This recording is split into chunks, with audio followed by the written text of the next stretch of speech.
entertainment for the rest of this Christmas day on BBC One. At 5:45, Russ Abbott. There's songs. That grandma's in the kitchen, but you can't see for the steam. There's gravy on the mince pies and there's sausage. And sketches. I'm Elliot Ness, I'm with the Bureau. Greg, put it over there in the corner. At 6:25, only fools and horses. How's that for a portable computer, eh? Look at that.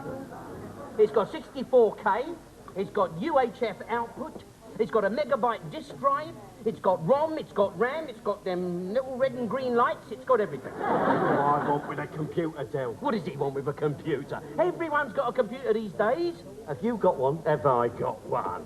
He's got 25. At 7:25, Christmas night with the two Ronnies. Hey, yours, we'd like to wish you all a real good nosh-up and a proper grand time this Christmas, wouldn't we, Ron? Aye, there's nothing like us maybe these our Roncie there. Both from him and me setting the nose. And just in case you of your something or feel left out of it, we got a special message for thee. Aye, we have that. A frightfully jolly Yuletide to you all. At 8:15, Miss Marple investigates the case of the 450 from Paddington.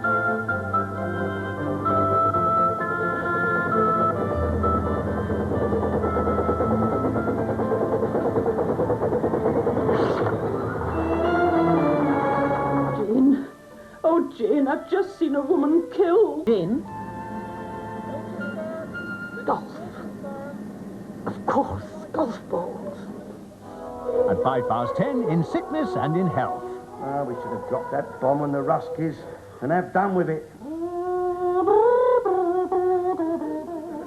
Look, are you going to put these socks on or not? Why, yes, boss. I'm going. Alf's off to hospital. Just your hip, isn't it, Mr. Carney? Make sure they know that. I get a few down them and... Ooh, what's that I've just cut off? At 10:45, Shirley MacLaine stars in Terms of Endearment, the story of a family. I got some good news. What's that? I'm unofficially pregnant. No, I don't understand. If you're not happy for me, I'm gonna get so mad if you're not happy. Why should I? Why should I be happy about being a grandmother? And this is the lineup for the rest of Christmas Day on BBC One. And before we settle down for all that festive entertainment lined up for the rest of the day, we've a roundup of the news now on BBC One, brought to us by Moira Stewart.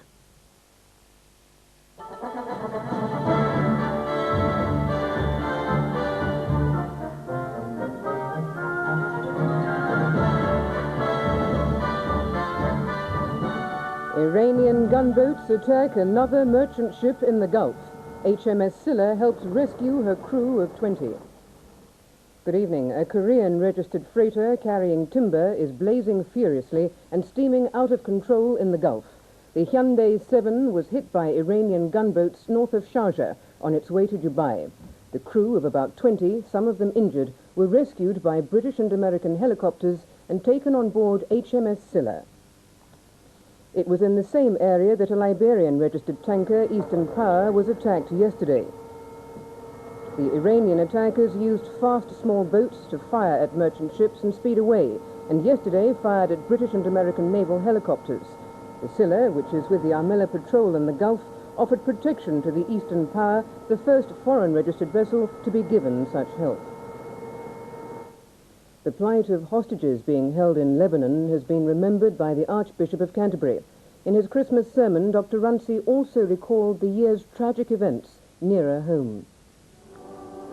To mark the end of what's been called the Year of Disasters, the Archbishop urged his congregation not to forget those whose Christmas was overshadowed by sorrow. Families of those killed at Zeebrugge, Hungerford, Enniskillen and King's Cross. Their first Christmas in the absence of someone dearly loved will have a particular sadness for them. We must not forget them now. And I cannot forget, nor I expect can you, Terry Waite, John McCarthy and their fellow hostages. Dr. Runcie said he believed the hostages would sense the prayers of people in Britain were with them. The plight of Terry Waite and John McCarthy, plus Alec Collett, whose death was claimed last year by an Arab terrorist group, was also the subject of a televised appeal by Britain's ambassador in Beirut. For the families of the British hostages still held in the Lebanon, it is a time of uncertainty, of anguish, and an empty place at the Christmas celebration. More Palestinians have been arrested by the Israeli army in the occupied territories. The continued protests meant that relatively few pilgrims went to Bethlehem for the traditional Christmas celebrations. Some apparently were afraid of trouble, others were deterred by heavy rain. Mass was celebrated as usual, but security was heavy there and in other parts of the West Bank. Cars were checked and metal detectors used. Hundreds of Palestinians have been arrested in the past 2 weeks of disturbances. In his Christmas message in Rome, Urbi et Orbi, to the city and the world, Pope John Paul warned that mankind should not believe it was self-sufficient. The truth of Christmas, he said, was that all people were the children of God. For the 10th Christmas of his pontificate, he sent out Christmas greetings in 51 languages, including English. Inglese, happy Christmas. May the peace of Jesus Christ, the Savior of the world, be ever with you. The royal family attended Matins at St. George's Chapel, Windsor, with Prince William in high spirits, but later he found concentrating on the service hard work, and his mind wandered from the carol being sung. His mother, the Princess of Wales, who'd caught the eye of the fashion-conscious with her three-quarter-length yellow coat and matching hat, gave him a consoling pat on the head.